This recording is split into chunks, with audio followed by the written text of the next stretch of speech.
හරි. අද අපි කතා කරන්නේ මේ ළඟමාතෘකාවක් වෙන සයිබර් ඇටැක් කෙනෙක් ගැන. මේ සයිබර් ඇටැක් කෙනෙක් ගැන කතා කරද්දී සරලව සයිබර් ඇටැක් කියලා ගත්තොත් මේක ලොකු පරාසයක්. ඇත්තටම අපිට කතා කරන දවසක් නැති. මේ සයිබර් ඇටැක් කෙනෙක් කතා කරොත් එහෙම ලංකාවේ සහ ලෝකේ වැඩිපුරම දෙනා සරලව කියන්නේ ලේසියෙන්ම අහුවෙන දෙකක් තමයි මේ ෆිෂින් ඇටැක් එකයි වෛරස් කියන එක. ඉතින් මේ ෆිෂින් ඇටැක් එක සහ වෛරස් එක ගැන අපි පොඩ්ඩක් සරලව කතා කරමු. මොකද උදාහරණ සහිතව මොකද වදන්නට මේ ඊයේ අපේ ලංකාවේ ගවර්න්මන්ට් එකේ සල්ලි වගේක් එළියට ගියා. ඒකට හේතු වෙලා තියෙන්නේ අන්වරිෆයිඩ් ඊමේල් එකකින් ආපු මේල් එකකට පේමන්ට් එකක් කරපු එක. ඉතින් මේ ෆිෂින් ඇටැක් කෙනෙක් ගැන ලොකු අවබෝධයක් මිනිස්සුන්ට නැහැ.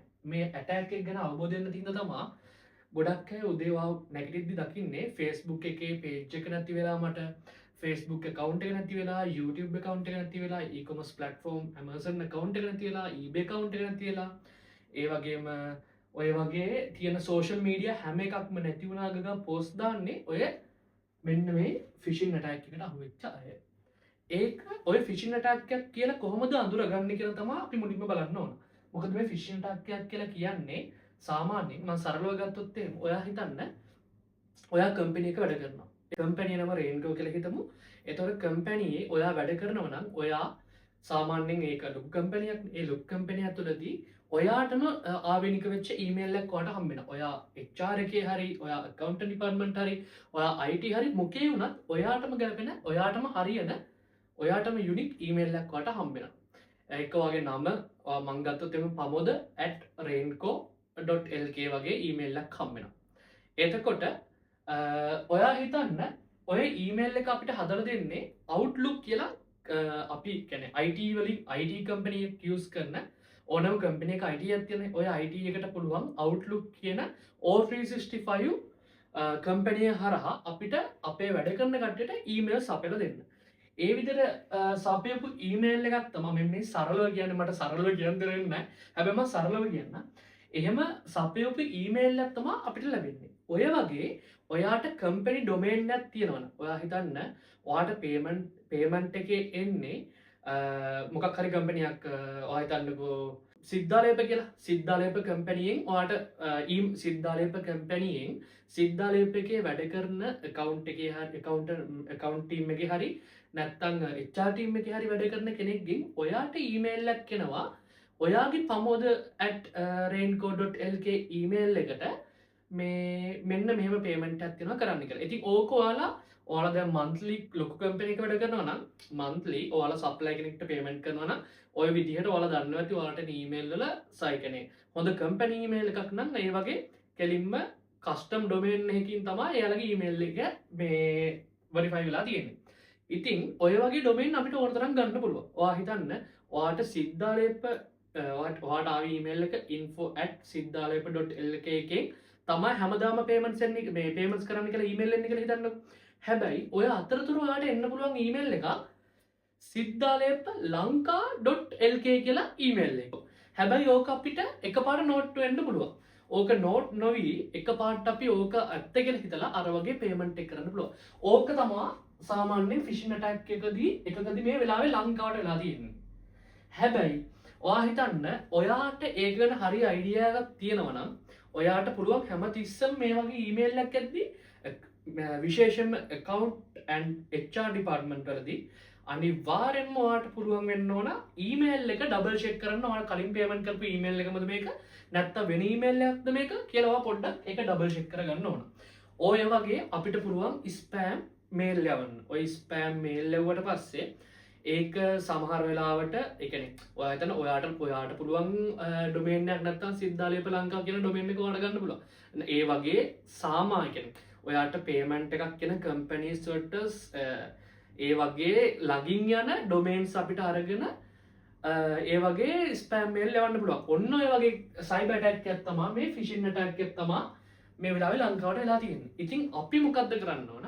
හැමතිස්සෙම ලොකු කම්පැනියක් නම් හැමතිස්සෙම account department එක හරි HR department එකේ හරි නම් හැම තිස්සෙම මෙහෙම පේමන්ට් එකක් කරන්න කලින් ඩබල් චෙක් කරලා බලන්න ඕන මොකද්ද මේ ඊමේල් එක ඇත්තටම මේක වෙරිෆයිඩ් ඊමේල් එකක්ද මේක අපි කලින් ගනුදෙනු කරපු ඊමේල් එකක්ද නැත්නම් මේක පොඩ්ඩක් වෙනස් වගේද කියලා පොඩ්ඩක් ඩබල් චෙක් කරලා බලලා ඔයාට ඒක හුරු නෑ වගේ නම් ඔයා ඒක පොඩ්ඩක් ඔයාගේ මැනේජර්ගෙන් අහලා බලන්න ඕන. එතනදී මැනේජර්ට ගියාට පස්සේ මැනේජර්ත් බලලා ඒක ඇත්තටම මේ වගේම ෆිෂින් ඇටැක් එකක් නම් ඕක ටග් ගාලා අපේ IT ඩිපාර්ට්මන්ට් එකට ඉන්ෆෝම් කරන්න ඕන.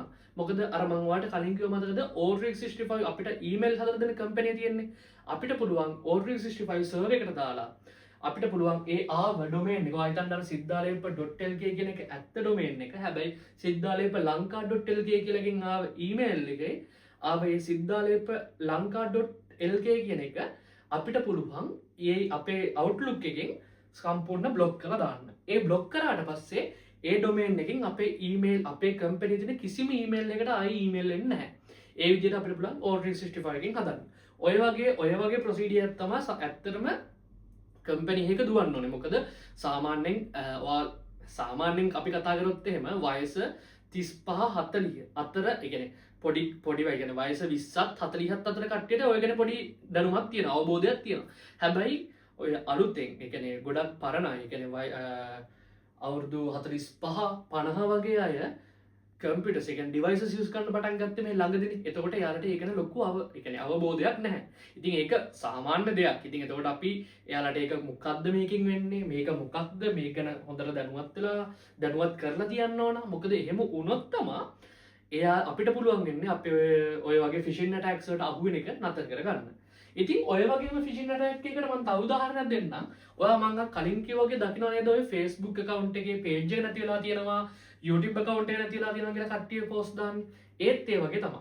ඔයා හිතන්න සාමාන්‍යයෙන් ඕනම පුද්ගලෙක්ට පුළුවන් Facebook එකට සරලව ළඟින් යන Facebook කියන්නේ සරල නමක්නේ ඒකට ළඟින් යන ඊමේල් එකක්. ඒ කියන්නේ ඒකට ළඟින් යන ඩොමේන් එකක් අපිට අරගෙන ඒ ඩොමේන් එකට ඊමේල් එකක් හදලා ඒ ඊමේල් එකෙන් පුළුවන් අපිට මේ අර මේ විදිහටම ඔයාට Facebook account එකක් තියෙනවා නම් ඔයාට ඊමේල් එකක් දාන්න පුළුවන්. ඔයාගේ account එකේ පොඩි verification අවුලක් තියෙනවා. මෙන්න ඊමේල් එක මෙන්න මෙතනින් ගිහිල්ලා log වෙලා verification එක කරන්න කියලා.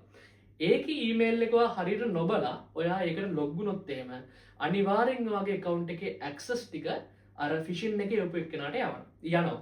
ඒ ගියාට පස්සේ ඔයාට ඔයාගේ account එකේ access නැති වෙනවා. ඕක තමයි සාමාන්‍යයෙන් ඔය ගොඩක් අය ඕක YouTube වේවා ඒ කියන්නේ social media වේවා e-commerce වේවා ඕනම ඔයා use කරන ඕනම platform එකක එහෙම තමයි. ඕක තමයි ඔය phishing attack එකකදී වෙන්නේ. ඉතින් ඔයා අනිවාර්යෙන්ම phishing attack එකකට සමහර අය අවුලත් ඇති, සමහර අය දන්නවත් ඇති. ඉතින් මේක ගොඩක් වෙලාවට අර නොදන්න කට්ටිය තමා මේක හැමතිස්සම මේකට අහු වෙන්නේ. ඒ කියන්නේ මේකට ඇත්තටම දැනුමක් නැහැ. ඒ කියන්නේ සාමාන්‍යයෙන් IT කම්පැනි එකක් කියන්නේ ඕනම කම්පැනි එක ඕනම කියන්නේ ගවර්න්මන්ට් හෝ වේවා නැත්නම් ප්‍රයිවට් කම්පැනි හෝ වේවා ඕනම කම්පැනි එකක IT එකක් තියෙනනේ. ඒ IT එකේ තියෙන යුතුයකමක් වගකීමක් තමයි සාමාන්‍යයෙන් අඩුම මාසෙකට දවසක්වත් අරගෙන කම්පැනි කට්ටියට පොඩි පැයක ට්‍රේනින් එකක් දෙන්න. ඔය ට්‍රේනින් එකේදී අපි කතා කරන්න ඕනේ මෙන්න මේ වගේ දේවල් වුණා. දැන් ඔයා හිතන්න ඔයා කම්පැනි වැඩ කරනවා. ඔයාට මෙහෙම ෆිෂින් ඇටැක් එකක් ඇවිල්ලා ඔයත් එක්කම ඔයා account department එක වැඩ HR department එකේ තව කෙනෙක් වැඩ කරනවා. account department එකේ එක්කෙනාට ආව phishing attack email එක HR department එකේ කෙනා දන්නේ නැහැ. එයාට ආයෙනවා. ඉතින් කොහොම දන්නේ නැතුව කී දෙනෙක්ට ඔය වගේ ප්‍රශ්න වෙනවද කම්පැනි එක. ඉතින් අපිට ඔය එක වලක්ව ගන්න තමයි මම කිව්වේ අර සාමාන්‍යයෙන් අපි කම්පැනි එකක් වුණාට පස්සේ IT department එකකින් නිකන් මාසෙට දවසක් පැයක් ඇති මෙන්න මේ වගේ දේවල් වුණා මේ දේවල් වාදනය කරන්න කියලා පොඩ්ඩක් කතා කරගලා තියාගන්න එක ලොකු කම්පැනි එකක් තියෙන කට්ටියගේ මේ IT එකේ වගකීමක්. ඉතින් ඔය වගේ තමයි මේ phishing attack වෙන්න පුළුවන් අපිට අර මං කිව්ව විදිහට social media වලට මේ private companies වලට government එකට. ඉතින් ඕන දෙයකදී මේක වෙන්න පුළුවන්. මේක සරල මේක ලොකු දෙයක් නෙමෙයි. හැබැයි මේක ලෝකේ හැමතැනම වෙන දෙයක්. මේකට අහු වෙන පුද්ගලයෝ ඕන තරම් ඉන්නවා. ඔය වගේ දෙයක් තමයි අපේ government එකට මේ වෙලාව වෙලා තියෙන්නේ. ඉතින් ඒක ලොකු amount එකක්. ඉතින් මේ වෙලාවේදී ඒකට හොයාගන්න පුළුවන් වුණොත් හොඳයි. නැත්නම් ඉතින් ඒක ලොකු loss එකක්. ඉතින් ඒ වගේ තමයි. ඔයාලත් අනිවාර්යෙන් ඔය phishing attack මං ඔයාලට කියන්න තියෙන්නේ මෙච්චරයි. ඔය phishing attack කියන එක සාමාන්‍යයි. ඕක ගැන ආයෙ හිතන්න බලන්න කරන්න මොකුත් නැහැ. ඕක ඉතින් කොහොම වුණත් ඔය වගේ attack අනිවාර්යෙන් email එකට එනවා. මොකද IT field එකේ එන වගේ ලොකුවට කියන්නේ සල්ලිත් එක්ක වැඩ කරන කට්ටියට ඔය වගේ දේවල් එන එක සාමාන්‍යයි. ඒක ඉතින් අපි බලලා තමයි තීරණය කරන්න මේක ෆිෂින් ඇටැක් එකක්ද ඒ කියන්නේ නැත්තම් මේක ඇත්තටම රියල් ඊමේල් එකක්ද කියලා බලලා තීරණය කරලා තමයි අපි කරන දේවල් කරන්න ඕනේ. අනිත් දේ තමයි මේ වෛරස් කියන්නේ. වෛරස් එක ඉද වෙන්නේ ගොඩක් වෙලාවට කම්පැනිස් වලදී අපි අපේ කම්පියුටර් යූස් කරන කම්පැනිස් වලදී ඒවට පෙන් ගහන්න දෙන්නේ නැත්තේ අන්න ඒ හින්දා තමයි. මේ වෛරස් කියන එක ඇතුළතදී අපිට කරන්න පුළුවන් ගොඩක් දේවල් තියෙනවා. ඒ කියන්නේ සමහර වෙලාවට පුළුවන් මේ වෛරස් එක අපේ කම්පියුටර් එකට දාලා අපේ data සේරම එන්ක්‍රිප්ට් කරන්න. ඒ එන්ක්‍රිප්ට් කරාට පස්සේ අපේ data අපිටවත් යූස් කරන්න බෑ. ඒ යූස් කරන්න බෑ ඒක ආයෙ ඩික්‍රිප්ට් කරනකම්. ඉතින් මේ එන්ක්‍රිප්ට් කරන data වලට එයාලා කියන ඔයාට මේ data ටික ඔයාට ආයෙ ගන්න ඕන නම් ඔයා අපිට මේ ගාන දාන්න. අපේ account එකට මෙන්න මේ ගාන දාන්න. එතකොට ඔයාට decrypt මේක decrypt අපි මේක decrypt කරලා දෙන්නම් කියලා. ඉතින් ඔය වගේ වෛරස් වලට දැන් කට්ටිය අහු වෙනවා අඩුයි. මොකද ගොඩක් companies වල ඇත්තටම devices වලට pen drives ගහන්න දෙන්නේ නැහැ. ගොඩක් හොඳ companies වල. ඒ කියන්නේ ඒකත් දෙන්නේ දෙනවා නම් ඔය IT එකේ වගේ use කරනවා නම් ඒ විතරයි. නැතුව නිකන් normally ඔය HR department එකට account team එකට sales team එකට ඔය ඩිපාර්ට්මන්ට් වලට සාමාන්‍යයෙන් ගහන්න දෙන්නේ නැති හින්දා ඒකෙන් ආරක්ෂා වෙලා තියෙනවා. මෙන්න මේක තමයි ඇත්තටම අපි ලොකුවටම අහුවෙන තැන මේ ෆිෂින් ඇටැක් කියන එක. ඉතින් මේ ෆිෂින් ඇටැක් එකට මම අර කලින් කිව්වා වගේ මට කියන්න තියෙන මෙච්චරයි. මේක සාමාන්‍ය සරල සීන් එකක්. හැබැයි ඔයාට ඒකෙන් වැළකීලා ඉන්න නම් කරන්න තියෙන හොඳම දේ තමයි හැම තිස්සෙම ඔයාට ඊමේල් එකක් ආවට පස්සේ ඒ ඊමේල් එක ආව ඊමේල් එක ඩබල් චෙක් කරලා වෙරිෆයි කරගන්න මේක ඇත්තම ඊමේල් රියල් එකක්ද නැත්නම් මේක ස්පෑම් ඊමේල් එකක්ද කියලා. ඔය එක හරියට බලාගත්තොත් වෙන්න තියෙන ගොඩක් දේවල් නවත්ත ගන්න පුළුවන්. අනිත් එක තමයි ඔයගේ සෝෂල් මීඩියා සහ ඔයගේ e-commerce platform සහ ඔයගේ ඊමේල් හැම දෙයකම two step verification දාලා තියාගන්න, මොබයිල් එකට කෝඩ් එකක් දාගන්න, Google Authenticate mode එක දාගන්න, ඒක Google Authenticate app එක දාගෙන ඒකට කෝඩ් එක දාගන්න. ඒ දේවල් කරගත්තට පස්සේ ඔයාට බය වෙන්න දෙයක් නැහැ. ඔයා කොහොමත් safe. ඔය ටික අනිවාර්යෙන් කරගත්තොත් ඔයාට මේ phishing attack වලින් නිකම්ම බේරලා ඉන්න පුළුවන්.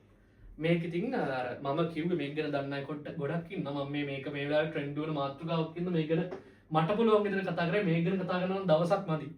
මේක ගැන කතා කරන මේකේ දේවල් තියෙනවා එන්ක්‍රිප්ට් ඩික්‍රිප්ට් ගැන කතා කරන ගොඩාක් දේවල්. හැබැයි මේ ෆිෂින් ඇටැක් එක ගැන ඇති කියලා මම හිතනවා මේ වෙලාව අපිට කතා කරන්න. මොකද ඕක තමයි සාමාන්‍යයෙන් ලංකාවේ වෙන්නේ. ඉතින් නැතුව මීට වඩා ලොකු දේවල් වෙන්නේ නැහැ කොහොමත්. ඒ වගේ දේවල් වලට යන්නේ නැහැ දැන් ගොඩක් වෙලාවට මේ ෆිෂින් ඇටැක් එක තමයි සාමාන්‍යයෙන් වෙන්නේ. ඉතින් මං හිතනවා මේක ගැන පොඩි අයිඩියා එකක් වලට එන්නද කියලා. ඔයාලට මේක තේරුණා නම් මේකෙන් අයිඩියා එකක් ඔලුවට ආවනම් මේක තව කෙනෙක්ට නැගින් ෂෙයා කරන්න. එහෙනම් ජය වේවා.